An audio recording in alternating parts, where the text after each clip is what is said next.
wiil qoyskiisu aysan muslim ahayn oo ku guuleystay tartanka quraanka kariimka ee Minnesota ka dhacay. intaan u gudagalin sheekada haddii ay tahay markii kugu horeysay aad soo booqato nagu soo biir mahadsanid. gobolka Minnesota ee dalka Mareykanka waxaa lagu soo gabagabeeyay tartanka quraanka kariimka oo ay ka qayb galeen in ka badan 1000 arday oo badankoodu ka yimid waqooyiga Ameerika. tartankan Imaam Al-Shatibi oo ah tartan sanadle ah ayaa waxaa lagu bixiyaa abaalmarino qaali ah. ilaa 500 oo arday ayaa ka qayb galay tartankan lagu tartamayay quraanka kariimka jusaskiisa kala duwan. waxaana ardaydaasi badankoodu ay ka yimaadeen dalalka waqooyiga Ameerika.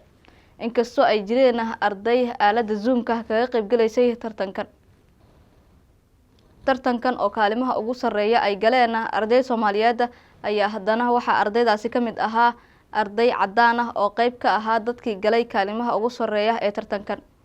Faisal Amoudi oo ka mid ah howlwadeenada tartankan ayaa BBC-da u sheegay in kaalimaha ugu sareeya ee tartankan ay si wanaagsan uga dhex muuqdeen ardayda Soomaaliyeed.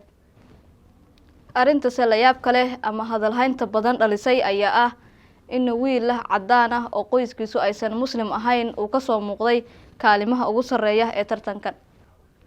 Cabdulkariim oo ah wiil yar oo 14 jir ah oo ka soo jeeda dalka Mexico, qoyskiisuna aysan islaam ahayn ayaa ku guuleystay kaalinta ugu sareysa ee 10 juz ee quraanka ee tartankan.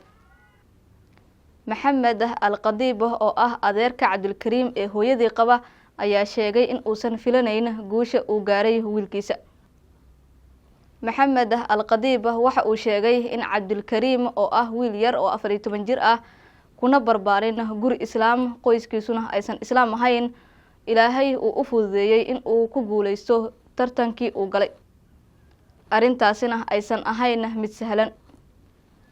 Maxamed Al-Qadiib ayaa sheegay in isaga iyo hooyada dhashay Cabdulkariim ay ka caawiyeen in uu noqdo wiilkii ugu horeeyay ee Mexican ah oo heerkan ka gaara tartanka quraanka. hooyadii oo aan muslim ahayn oo aan ku wehelin tartanka iyo dhammaan qoyska intiisa kale ayaa si toos ah u daawanayay Cabdulkariim.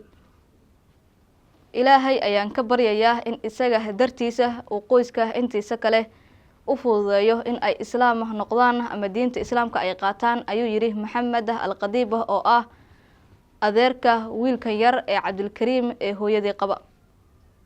waalidiinta ayuu kula dardaarmay in caruurtooda ay baraan quraanka ayna tahay waajib saaran ama mas'uuliyad saaran waalid walba.